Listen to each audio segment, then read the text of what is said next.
Well, if you want to make your hands very clean, you have to use soap, and you can get rid of all microorganisms on your hand. So Day first 9 you in have to Ethiopia, use the soap. time for a hand washing lesson from an expert. You know, microorganisms are very tiny and you can't avoid them simply. And It's you have to Takale wash Hyundai's it mission at to least teach 4 this times. to as many of his countrymen as he can. He's in charge of the charity WaterAid's health education campaign in Ethiopia. Malaria, cholera and even diarrhea kill tens of thousands every year.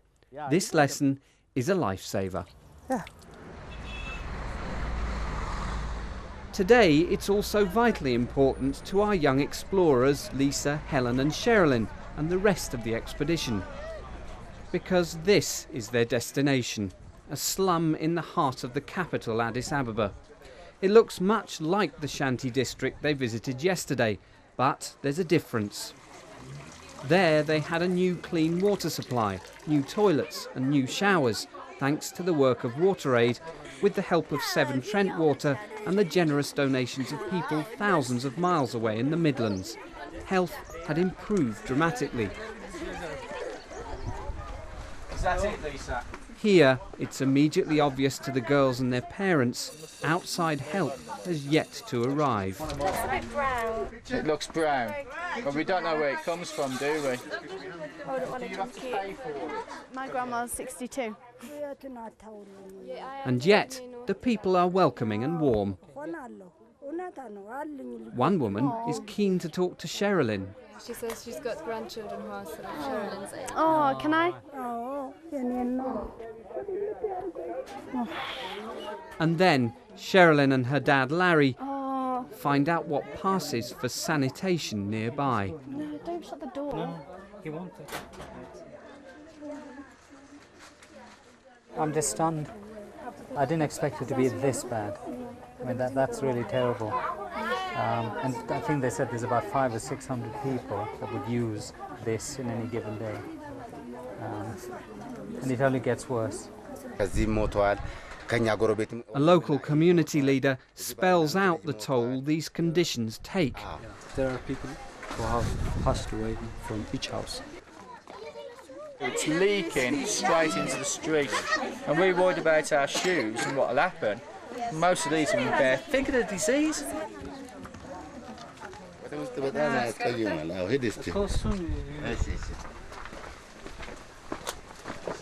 But worse is just round the corner. In a doorway, a woman cradles a baby. He has diarrhea. 10 yards away, human waste is running in the street.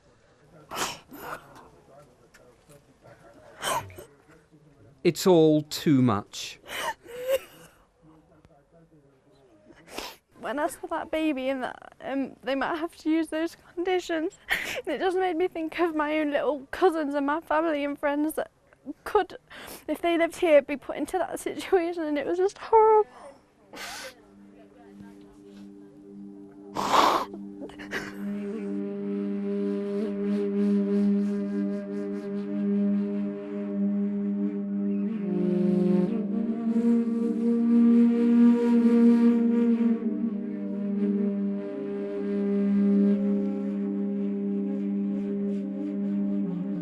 All the other places I was sad to leave because everyone was so friendly, and I was saying that's the reason why I wasn't upset, because everyone is just really happy and stuff. But then this place, people were upset. They knew that they shouldn't live like this.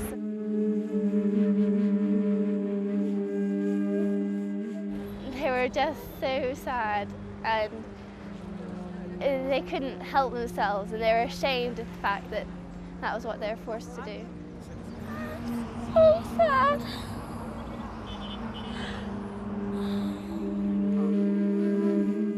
Today's a day no one will ever forget, but in a few hours' time, the team will fly back to Britain. In tomorrow's final report from Ethiopia, the explorers look back on the trip and ask themselves some questions.